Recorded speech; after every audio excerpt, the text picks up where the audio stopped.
ओम नमः शिवाय। जय महाकाल। दोस्तों, सनातन धर्म में कई ऐसे पेड़ पौधे हैं जिन्हें पवित्र और पूजनीय माना जाता है। ये पेड़ पौधे न केवल हमारे घर के वास्तु दोष को दूर करते हैं बल्कि घर में सुख समृद्धि लेकर आते हैं, घर में सकारात्मक ऊर्जा को बढ़ाते हैं। सावन की शुरुआत में ही घर में ये पौधे ज़रूर लगाइए।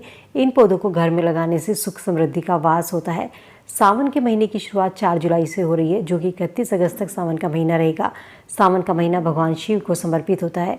भगवान शिव की आराधना करते हुए उनका आशीर्वाद लेने के लिए सावन के महीने में इन पौधों को घर में लगाना शुभ माना जाता है। ये पेड़ पौधे हरियाली लाने के साथ साथ घर में सकारात्मक ऊर्जा को भी लेकर आते हैं। भगवान शिव को प्रसन्न करने के लिए इस महीने आप इन पौधों को अपने घर में लगा सकते हैं। तो चलिए जानते हैं आज की इस वीडियो में कुछ ऐसे ही पौधों के बारे में जिन्हें सावन के महीने में घर में ज़रूर लगाना चाहिए। इनमें सबसे पहले हम बात करते हैं धतूरे की। सावन के महीने में धतूरे का पौधा लगाना बेहद ही शुभ माना जाता है। धतूरा भगवान शिव को प्रसाद माना जाता है। शास्त्रों के अनुसार इस पौधे में शिव का वास होता है। इस पौधे को आप मंगलवार और रविवार को लगा सकते हैं। सावन के महीने में धतूरे के पौधे को घर में लगाना बेहद ही शुभ माना जाता है। कहते हैं इस पौधे को घर में लगाने से धन और संपत्ति की वृद्धि होती है। धतूरा भगवान शिव को अत्यंत प्रिय है और शिव की पूजा में इसके फल और फूल विशेष रूप से चढ़ाए जाते हैं। कहते हैं शिव की पूजा बिना धतूरे के अधूरी मानी जाती है। धतूरे के फल और फूल महादेव को अर्पित करने से महादेव जल्दी प्रसन्न होते हैं और अपने भक्तों पर अपनी कृपा बनाए रखते हैं। कहते हैं मान्यता ये भी है कि जो वैवाहिक जोड़ा जिस किसी को संतान नहीं हो पा रही है, तो शिवरात्रि पर आप धतूरे के फूल से यदि भगवान शिव की पूजा करते हैं तो शिव कृपा से जल्द ही संतान सुख की भी प्राप्ति होती है। दूसरी हम बात करते हैं परिजात के पौधे की। शास्त्र के अनुसार परिजात को बेहद ही शुभ माना जाता है। परिजात के फूल घर में सुख शांति समृद्धि का निवास करते हैं। ये चमत्कारी फूल होते हैं जो केवल रात में खिलते हैं और सुबह अपने आप ही पेड़ से टूटकर गिर जाते हैं। कहते हैं जिस घर में परिजात का फूल होता है, परिजात का पेड़ होता है, उस घर में हमेशा सुख समृद्धि बनी रहती है।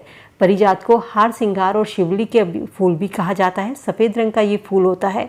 महादेव पर इसे अर्पित करने से भक्त के जीवन में सुख शांति वैभव की वृद्धि होती है। महाशिवरात्रि पर यदि आप भगवान शिव को परिजात का फूल चढ़ाते हैं तो आपको स्वास्थ्य लाभ मिलता है। इसके फूल जो होते हैं तनाव हटाकर घर में खुशियां लेकर आते हैं। परिजात के अलावा सावन के महीने में केले का पेड़ लगाना भी बहुत ही भाग्यशाली माना जाता है। ये पेड़ घर में नकारात्मक ऊर्जा को दूर करता है, घर में सकारात्मक ऊर्जा को लेकर आता है। केले के पौधे की पूजा गुरुवार के दिन की जाती है।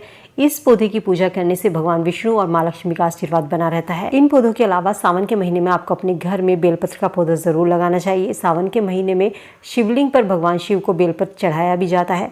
माना जाता है भगवान शिव को बेलपत्र सबसे अधिक प्रिय है। शास्त्र के अनुसार यदि आप इस महीने में अपने घर में बेलपत्र का पौधा लगा रहे हैं तो ऐसा करने से आपके घर के वास्तु दोष खत्म होते हैं। जिस घर में बेलपत्र का पौधा होता है उस घर में कभी भी आर्थिक तंगी का सामना नहीं करना पड़ता, कभी भी पैसों की समस्या नहीं आती। माँ लक्ष्मी की कृपा सदैव उस परिवार पर बनी रहती है।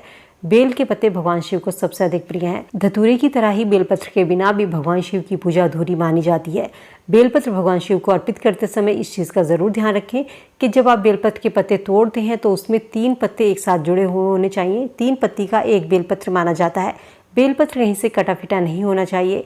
शिवलिंग पर चढ़ाते समय इस चीज़ का भी ध्यान रखें, जब आप बेलपत्र अर्पित कर रहे हैं तो 3 पत्ते एक साथ जुड़े होने चाहिए। 3 पत्ते अलग अलग आपको नहीं चढ़ाने हैं। शिवलिंग पर बेलपत्र चढ़ाने से अच्छा जीवन साथी मिलता है। शिवलिंग पर जब आप बेलपत्र चढ़ाते हैं तो आप उसके पत्तों पर ओम नमः शिवाय भी लिख सकते हैं। चंदन से ओम नमः शिवाय लिखिए। जब आप शिवलिंग पर बेलपत्र चढ़ाएं तो ध्यान रखें जिधर आपने ओम नमः शिवाय लिखा है, जो भाग आपको दिखाई दे रहा है धारी वाला चिकना भाग, ये शिवलिंग के ऊपर होना चाहिए। सीधा करके शिवलिंग पर आपको बेलपत्र चढ़ाना है। तुलसी के पौधे को वैसे तो आप कभी भी लगा सकते हैं, लेकिन सावन में और कार्तिक महीने में तुलसी लगाना बेहद ही शुभ माना जाता है। सावन के महीने में घर में तुलसी का पौधा ज़रूर लेकर आएँ। इस पौधे में माँ लक्ष्मी का स्वरूप माना जाता है। कहते हैं इस पौधे को घर में लगाने से सुख समृद्धि आती है। यदि घर पर कोई मुसीबत आने वाली होती है तो उससे पहले तुलसी हमें संकेत करती है, घर की तुलसी सूखने लगती है और जो हमें बताती है कि आपके ऊपर कोई मुसीबत आने वाली होती है। तो इसलिए सावन के महीने में तुलसी का पौधा घर में ज़रूर लगाएं। तुलसी का पौधा जब भी लगाएं तो उत्तर पूर्व दिशा में लगाएं। इसको लगाने के लिए आप गुरुवार का दिन लगा सकते हैं। रविवार के दिन तुलसी का पौधा घर में नहीं लगाना चाहिए, इस चीज़ का ज़रूर ध्यान रखें। इन सब के अलावा सावन के महीने में आप अपने घर में शिवलिंग लेकर ज़रूर आइए। शिवलिंग को मंदिर में रखें, गमले में ना रखें। अक्सर लोग गलती करते हैं, शिवलिंग को लाकर गमले में रखते हैं, जो कि गलत जगह है।